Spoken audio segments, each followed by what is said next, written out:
अगला क्वेश्चन करते हैं। देखो, consider a uniform electric field दे रखा है आपको, E इजिकल टू कितना दे रखा है आपको 3 इंटू 10⁻³ और आई कैप और न्यूटन पर कूलम।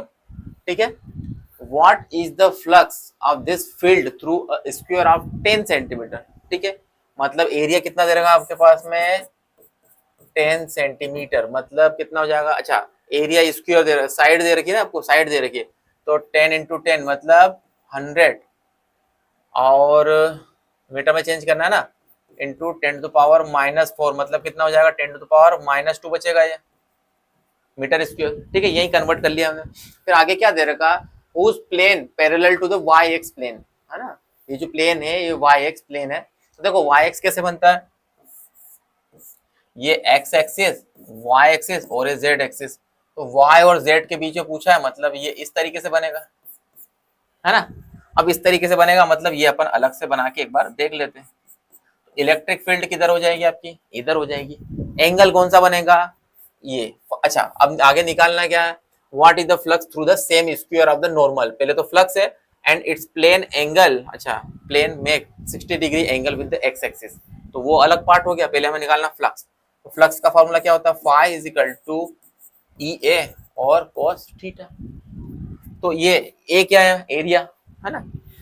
एरिया वेक्टर बनेगा कि नहीं बनेगा, यहाँ पर क्या बनेगा, यहाँ पर हमारा एरिया यहाँ पर बनेगा, तो एंगल इधर ही बनेगा, तो एंगल कितना होगा 0 डिग्री। तो फाई इज इक्वल टू कितना हो जाएगा, ई की वैल्यू कितनी है 3 इंटू 10⁻³ और ये कितना हो जाएगा 10⁻4, और cos 0 मतलब 0 डिग्री, मतलब cos 0 is equal to 0, sorry 0 क्या होता है, cos 0 इज इक्वल टू 1 हो गया, तो 1 का मल्टीप्लाई कर दो इसमें सब में। तो देखो ध्यान से, ये -4 है, हाँ -4 क्यों ले ली मैंने, एक मिनट,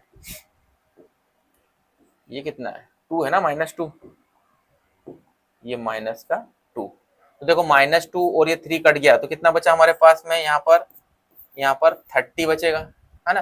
फाइव फ्लक्स की यूनिट क्या होती है, न्यूटन पर कूलम और मीटर का स्क्वायर। तो ये आपके पास में फर्स्ट चीज निकल के आ गई।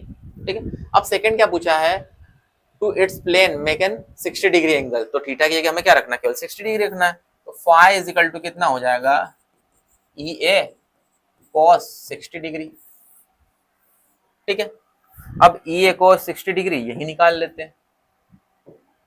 देखो सोल्व आधा ही करोगे, ई ए cos तो ऐसे भी कितना आना है, ई ए cos तो अभी हमने निकाला तो 30 आया है ना, ये तो 1 हो गया तो 30 बचा था, इंटू cos 60 मतलब 1/2, मतलब कितना हो जाएगा ये phi is equal to 15 newton पर कूलम और मीटर स्क्वायर।